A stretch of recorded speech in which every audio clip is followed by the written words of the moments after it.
Salut les petits potes, c'est Delcor. Aujourd'hui on se retrouve pour 4 nouveaux threads d'horreur et j'espère que tu vas les kiffer. Bon, maintenant tu connais, je te pose des petites questions et aujourd'hui la question elle est cruciale. En fait j'ai besoin de toi parce qu'il y a quelqu'un qui me reproche quelque chose et d'autres gens qui disent que non c'est bien, du coup j'ai besoin de ton avis pour toi savoir si ça te dérange ou pas. S'il y a des gens pour, il y a des gens contre, on verra bien. On va trancher maintenant ici sur cette vidéo, ok? Donc sur cette vidéo là, eh bien il y a quelqu'un qui m'a écrit quelque chose et je vais te lire ça et tu vas me dire ce que toi t'en penses. Pour la lumière, c'est très bien, voilà, ça m'a répondu à la question, c'était très cool. Par contre, notamment dans la première histoire, quand tu arrêtes le récit pour prévenir 10 fois que c'est violent, je trouve ça agaçant. Bon, déjà pas trop dans la but de dire que c'est 10 fois, c'était peut-être 2 ou 3 fois à la rigueur, mais faut pas déconner. Mais bon, bref, reprenons. Ça me sort de l'ambiance et je suis peut-être le seul, mais bien dommage, d'autant que ce sont des threads d'horreur, donc les gens sont prévenus. Tu fais des top vidéos, sinon, mais il fallait que je le dise. Voilà, donc en vrai le message est assez gentil, mais c'est plus la partie en mode prévention. Est-ce que ça vous dérange ou quoi? Je pense qu'il y en a, bah du coup oui apparemment, et il y en a d'autres non. Je vais vous lire justement un petit commentaire qui a été, qui a répondu à ça, et qui aussi, bah je trouve que donne bien son avis, et c'est aussi pour ça que je fais les trigger warnings. Donc ça me fait plaisir de voir ça aussi. La réponse du commentaire, c'était donc quand tu vis des choses dramatiques liées à certains sujets, il vaut mieux l'entendre plusieurs fois. Pour ma part, et étant dans cette situation, je trouve ça plutôt bien d'avoir été prévenu, surtout sur ce sujet sensible qui peut réveiller de mauvais souvenirs. Essaye de voir ça comme quelque chose de respectueux envers les personnes ayant subi ce genre de choses sensibles. En tout cas, pour ma part, j'ai trouvé ça très respectueux et de mettre en avant le fait qu'il ne cautionne pas ses faits et surtout ne pas réveiller des traumas. C'est tout à son honneur. Je te laisse le reste du message, mais voilà, c'est effectivement pour ça. Je suis en mode, bah imagine, il y a quelqu'un qui a vécu ça, j'ai pas envie de lui faire revivre un trauma de l'enfance, je sais pas où... Pas forcément de l'enfance ou quoi, mais voilà, si tu veux soutenir, un petit pouce bleu, un abonnement et on va passer aux histoires. Allez, prends ton meilleur chocolat chaud et installe-toi confortablement.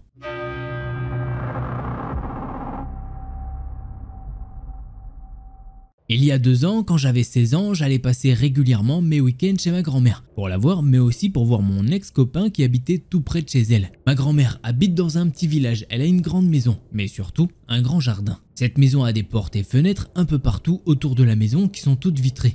Ce qui est super en plein jour parce que c'est très lumineux. Mais la nuit c'est un petit peu moins cool si on ne ferme pas les volets. Ce qui fait que normalement on le fait tout le temps. Bon, petite note à retenir, ma grand-mère a un petit chien. Ce soir-là j'étais allé passer le week-end chez ma grand-mère. Et le soir mon copain de l'époque devait me rejoindre chez moi le soir pour qu'on dorme ensemble. Le problème étant qu'il avait une soirée prévue avec ses potes depuis un petit moment ce soir-là. Donc on se met d'accord pour qu'il me rejoigne après sa soirée. Environ 2 h du matin. Je fais donc quelque chose que je ne fais pas habituellement. Je laisse une des portes de la maison ouverte sans fermer son volet pour qu'il puisse entrer sans que j'aie à venir lui ouvrir. La porte était à l'opposé de ma chambre. Ouais, j'avais trop la flemme. Donc vers 2 h du matin, il m'envoie un message pour me dire qu'il va bientôt partir pour me rejoindre. Je lui réponds donc que je lui ai laissé la porte ouverte et lui demande de bien la fermer à clé quand il rentre. Je me remets à mes occupations et regarde une vidéo en l'attendant. Jusqu'au moment où j'entends la poignée de la porte se tourner. Signe qu'il vient d'arriver. La maison est vieille donc les portes font beaucoup de bruit. Je l'attends en me disant qu'il va directement venir dans la chambre me rejoindre. J'attends 1 minute,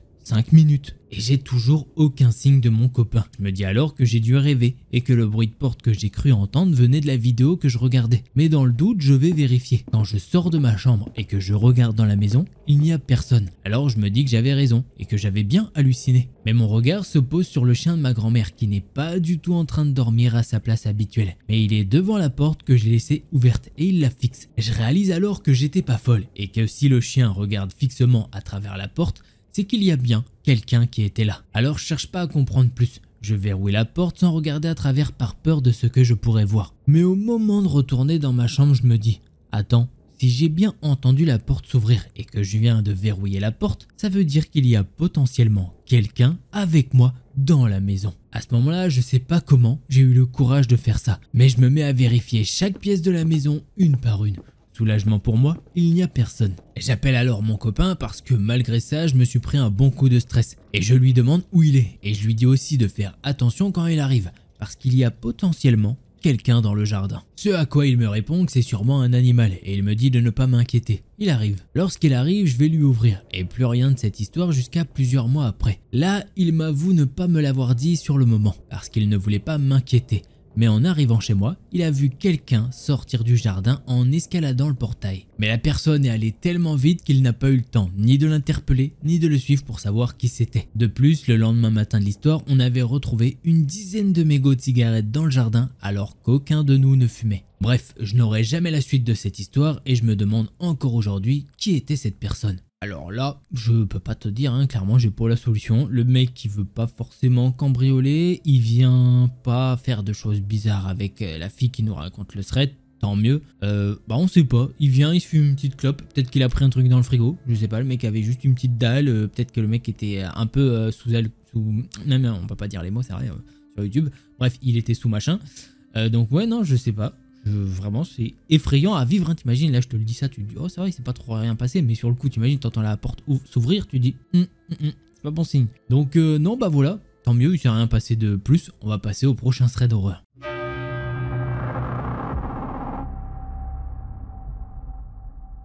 Et pour ce deuxième thread d'horreur, eh bien c'est l'histoire d'une abonnée. Bon, si jamais tu connais pas comment m'envoyer une histoire et que tu as envie de m'en raconter une, eh bien c'est sur delcorstory@gmail.com ou sinon tu viens sur Instagram en DM. Sachant que le mieux c'est par mail parce que sur Instagram il faut que j'accepte ta demande et tu peux envoyer qu'un petit bloc. Donc voilà, c'est comme ça.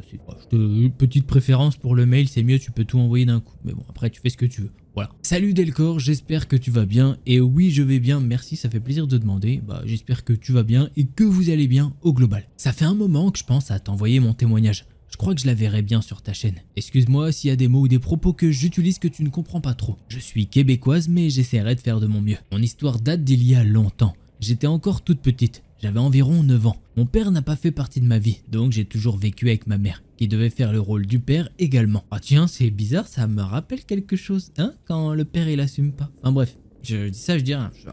C'est pas mon cas, non quand même pas. Bref, elle avait 2 métiers, elle était esthéticienne en manucure, bossait également dans une usine de pneus. Elle a toujours géré, c'est mon héroïne. J'ai dû apprendre à être indépendante et débrouillarde très tôt. J'allais à l'école à pied seul et je retournais à la maison à pied seul également. Les professeurs trouvaient ça plutôt dangereux, mais moi je trouvais ça plutôt cool d'être plus indépendante que mes autres amis. Souvent, j'arrivais à la maison et ma mère n'était pas encore rentrée de son boulot. Ça m'arrangeait car j'en profitais pour jouer au PC et grignoter. Elle m'avait déjà proposé de prendre le bus mais l'école n'était pas loin et je voulais prouver à ma mère que j'en étais capable. Un soir, quand je revenais de l'école, il faisait donc déjà presque nuit parce qu'on était en décembre, je me dirigeais vers mon trajet d'habitude lorsque j'ai remarqué que j'étais suivi par une vieille voiture Toyota Corolla rouge. Elle allait presque aussi vite que moi. C'est à ce moment-là que la voiture s'est approchée et un homme dans la cinquantaine était au volant. Il m'a abordé en me demandant où j'allais. Je n'ai pas répondu et je l'ai même ignoré parce que ma maman m'a toujours appris à ne pas parler aux inconnus. Il m'a ensuite dit qu'il connaissait ma mère et qu'elle lui avait demandé de me rapporter à la maison. Mon cœur s'est mis à battre fortement et j'ai commencé à avoir chaud, même avec le moins 25 degrés du Québec. Je me suis demandé mais comment il connaît ma mère ? S'il avait dit « je connais ton père », là ça aurait été évident que cet homme ne me connaissait pas. Mais bon, il a parlé de ma mère. Je me suis arrêté et je l'ai bien observé. Je n'avais jamais vu cet homme et ma mère prenait toujours soin de me présenter ses amis, du moins les personnes qui venaient à la maison. Je lui ai répondu que je n'avais pas besoin de son aide et que j'arrivais bientôt à destination. Je me suis senti mal parce que j'avais répondu et j'avais peur qu'il me suive jusqu'à chez moi, sachant que ma mère n'allait sûrement pas être arrivée encore. C'est alors que je me suis mise à accélérer le pas. Il m'a suivi, je me suis mise à courir et il a accéléré. J'ai ressenti un danger et mon corps a réagi avant même d'y penser. Je ne connaissais que mon trajet, mais j'ai décidé de tourner dans une rue inconnue pour aller frapper à la porte de quelqu'un. Une dame bien peignée m'a répondu. Elle voyait que j'étais essoufflé et que j'avais une crainte. Elle m'a demandé ce que je faisais là. Je lui ai expliqué la situation vite fait et la Toyota est arrivée dans la rue où j'étais. La dame a tout de suite agi. Elle a fait comme si j'étais sa petite fille qui rentrait de l'école. Elle m'a fait entrer et s'est présentée. Elle s'appelait Doris et on a entendu toutes les deux que la voiture passait. Elle m'a alors demandé si je connaissais le numéro de ma mère et par chance, je le connaissais par cœur. On l'a appelé et ma mère est venue me chercher à son adresse. Ma mère m'a félicité mais m'a aussi fait part que j'ai eu de la chance que ce soit une dame bienveillante et non un autre de ces foutus pervers. Évidemment, ma mère ne connaissait aucun ami avec une Toyota rouge, ni un homme avec la description physique que je lui ai faite. Et elle n'a jamais demandé à qui que ce soit de venir me chercher. Voilà, c'est comme ça que se termine cette histoire. Et effectivement, la mère a fait une bonne réflexion. Imagine si elle était tombée sur un homme, un pervers, le mec elle entre Et le mec il fait viens, viens, viens. Et derrière, voilà, bon, vaut mieux pas y penser, je suis là, je suis en train de, voilà, vaut mieux pas y penser, la dame était gentille et elle a vite compris aussi parce qu'elle aurait pu faire Hein? Qu'est-ce qui se passe? Qu'est-ce que tu veux là, la petite morveuse? Ah, tu veux quoi? Vas-y, casse-toi. Non, tu vois, elle a été gentille et tout, donc tant mieux. Clairement, bah, ça a fait l'affaire. Après, ça a appelé la mère. Bien joué de connaître le numéro de téléphone par cœur, c'était cool. Bah, tout bien joué, bravo, franchement, c'est cool. Mais le mec, bah, pervers, hein, bref. Tu connais, bref. Voilà, merci de nous avoir raconté cette histoire. J'espère que maintenant, ça va mieux quand même. Voilà, ceci est derrière nous, enfin, surtout derrière toi. Allez, on passe au prochain thread d'horreur.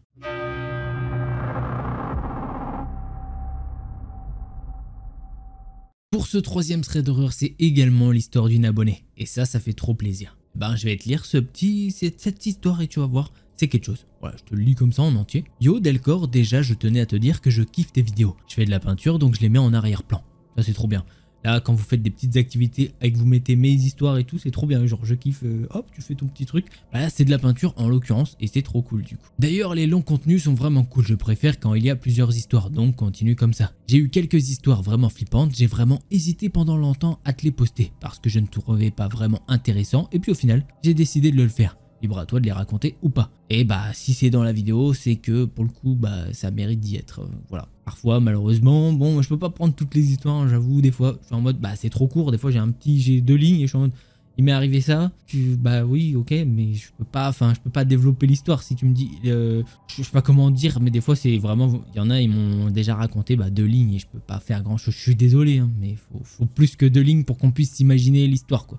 Voilà. Allez, on reprend tout ça. Alors déjà, il faut savoir que j'ai 36 ans et que cette histoire m'est arrivée quand j'en avais 5 et ma sœur en avait peut-être 9. On habite dans le nord de la France et notre père travaillait beaucoup. Il était boulanger, donc tu sais que c'est un travail où tu pars la nuit et tu reviens fin de matinée. Ma mère n'étant plus à la maison, mon père faisait de son mieux pour se débrouiller pour nous faire garder, mais ce n'était pas toujours possible. Donc il arrivait parfois que malheureusement nous étions obligés de rester seuls, même si ce n'était pas top, je te l'accorde, mais il faisait de son mieux. Donc ce matin-là, nous nous étions réveillés à 2 tranquillement, ma sœur et moi. Elle m'avait préparé mon petit déjeuner et on était calés tranquillement devant la télé. Et là, d'un coup, on a entendu la sonnette de la porte. Bon, ce n'était pas du tout grave en soi, ça arrive d'entendre la sonnette. Mais mon père nous avait largement répété, surtout à ma sœur, car moi j'étais trop petite, de ne jamais ouvrir la porte à personne. À moins que ça ne soit papa à la porte. Mais en vrai, en général, le temps que l'on se lève, on déjeune, et bien il était rentré. Donc ce jour-là, on a entendu sonner à la porte. Et si tu préfères, la porte de l'entrée, bah il y a une sorte de petite fenêtre sur le côté qui donne sur la salle de bain et devant la fenêtre de la salle de bain, il y avait des barreaux. Me demande pas pourquoi, mais bon. Mon père avait acheté la maison comme ça. C'est des anciennes maisons et ça arrivait, je ne sais pas, mais bon, si ça servait de déco ou quoi. Mais en tout cas, c'était du fer forgé et ça permettait que personne ne puisse passer par la fenêtre. Donc nous, on avait souvent l'habitude d'aller voir à cette petite fenêtre, voire même de l'ouvrir quand il y avait quelqu'un qui tapait à la porte. Ça nous permettait de savoir qui c'était sans avoir à ouvrir la porte d'entrée. Et ce jour-là, c'était un mec qu'on connaissait pas apparemment. Il vendait des tapis et moi je suis né en 87 donc à cette époque c'était assez courant ce genre de choses. Quand c'était pas des tapis, c'était des calendriers ou autre. Bref, donc le mec dit à ma sœur qu'il vend des tapis et qu'il veut parler à nos parents. Moi je suis à l'arrière et j'entends un petit peu de la conversation. Bien entendu, ma sœur n'ouvre pas, mais elle lui explique que nos parents ne sont pas là et qu'elle n'a pas le droit d'ouvrir la porte. Mais le mec insiste un peu disant qu'il en a pour 5 minutes et qu'il veut montrer ce qu'il vend. Ma sœur lui dit donc encore une fois que ce n'est pas possible, que sinon on allait se faire disputer et qu'elle n'avait pas le droit et de là elle referme la petite fenêtre de la salle de bain. Et le mec se retrouve comme un con devant la porte. Ensuite elle me prend par la main et on repart dans le salon pour s'installer de nouveau devant la télé. Je crois même qu'on regarde un dessin animé il me semble. Je sais pas trop comment t'expliquer mais si tu préfères le jardin fait un espèce de U, faisant le tour entier de la maison. Et dans le grand salon de mes parents, il y avait exactement 3 baies vitrées, une dans la cuisine et 2 dans le salon de chaque côté du mur. En même temps, le mec a de nouveau sonné à la porte et ensuite il a frappé, en gros il insiste grave pour rentrer. Ma sœur m'a dit de ne pas parler et qu'à force de faire les mortes, il finirait par partir. Mais rien du tout. Ce qui s'est passé, c'est qu'à côté de la petite fenêtre de la salle de bain, il y avait une chambre. Il y avait également une fenêtre. Et ma sœur a vu que le mec, au lieu de partir, est passé par le côté du jardin. Il n'était pas du tout déterminé à partir. Donc ma sœur a pris peur et elle a téléphoné sur le fixe à mon père, directement à la boulangerie. Elle lui a expliqué l'histoire et il lui a dit qu'il allait rentrer le plus vite possible. Sauf que le mec, en parallèle, continuait de progresser dans le jardin. Le petit jardin de devant, il n'y avait pas de souci. Mais si tu sautais la petite barrière du portail, tu vas directement arriver dans le jardin à l'arrière. Et là, il n'y avait pas de vis-à-vis. Là, le mec a commencé à coller son nez aux vitres pour savoir où on se trouvait dans la maison. Et forcément, il nous a vus dans le salon. Donc il a commencé à taper doucement à la vitre et nous a demandé d'ouvrir. Il nous a dit qu'il était gentil et qu'il n'allait pas nous faire du mal. Forcément, ma sœur n'a toujours pas ouvert. Moi, à cette époque, j'étais trop petite pour avoir peur. Mais je sentais bien qu'il y avait un problème. Ma sœur, par contre, elle, était terrorisée. Donc, voyant que ma sœur ne voulait pas ouvrir la porte, il a commencé un peu s'énerver. Et il a demandé d'ouvrir en disant que de toute façon, il allait rentrer. Il a continué à faire le tour du jardin et il a commencé à essayer de baisser les poignées des portes vitrées. Heureusement, elles étaient fermées. Le mec faisait flipper. Il avait une tête de fou, je m'en souviens encore, alors que j'ai 36 ans. Il a commencé à vraiment s'énerver et à crier d'ouvrir la porte. Ma sœur m'a pris par la main et elle m'a fait courir dans la chambre de mes parents et on s'est caché sous le lit. Il nous a vu courir et il est allé à la fenêtre de la chambre de mes parents. Il avait les deux mains sur la vitre et sa tête collée. Il nous disait « Ouvrez la porte, je vais rentrer. Je vais casser la vitre ». Ma sœur a commencé à pleurer, donc je ne sais pas pourquoi, j'ai commencé à pleurer également. La boulangerie de mon père se trouvait à peu près 10 minutes en roulant normalement. Le mec est parti de la fenêtre de la chambre de mes parents et on a pensé qu'il avait fui.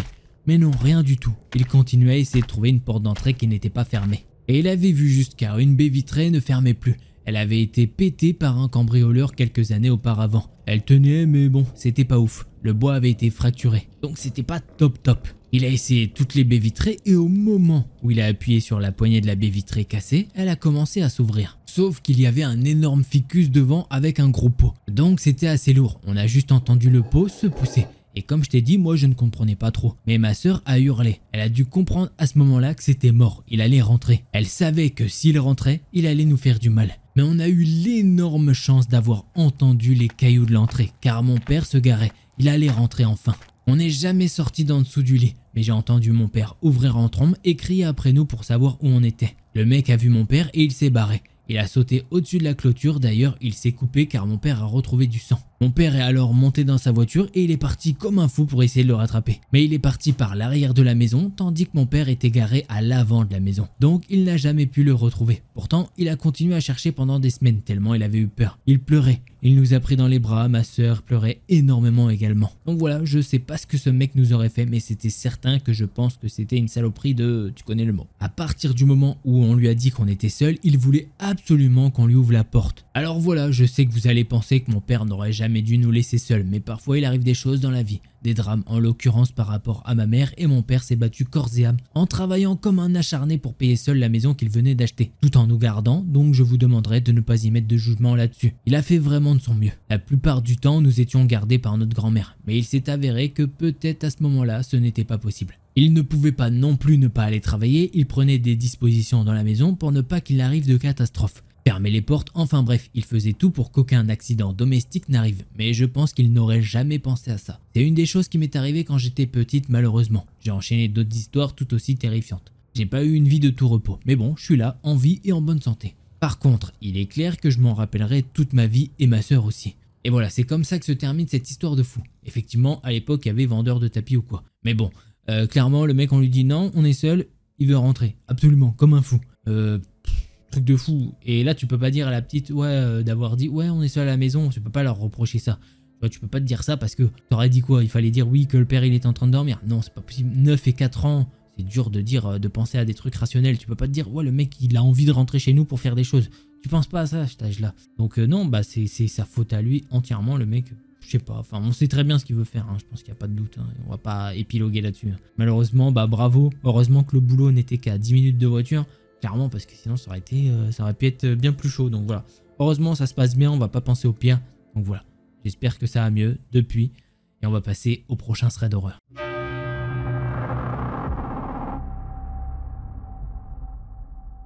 J'ai 20 ans et je travaille dans un Burger King d'une petite ville. Je suis tout le temps de fermeture, ce qui veut dire que je reste souvent tard le soir. En général, je pars vers 1 à 2 heures du matin. Pour un peu de contexte, la salle ferme 1 heure avant le drive. Ce qui fait que de 23 h à minuit, je n'ai que mon casque pour parler avec les clients. Je n'ai aucun visuel sur eux via une caméra ou autre. Seulement un petit son provenant de la borne qui me signale leur présence. À savoir qu'une fois cette sonnerie activée, tout le son est retransmis à toute personne portant un casque dans le restaurant, même si personne ne vous répond. Donc à minuit, le drive ferme et je sors pour tirer la rubalise pour bloquer de potentielles voitures qui n'auraient pas vu les horaires. Le drive de mon restaurant passe par l'arrière du bâtiment où la porte de service se trouve et par là où je dois rentrer. Sauf que quand je m'en approche, il y a une silhouette dans le noir qui m'y attend. Au départ, je ne suis pas trop stressé car c'est une blague qu'un de mes anciens managers m'a déjà faite. Se tenir là, dans le noir pour me faire peur. Mais ensuite, je me souviens que mon manager qu'on va appeler Arthur est en pause et que je l'ai aperçu par les vitres du drive qui donnent sur la salle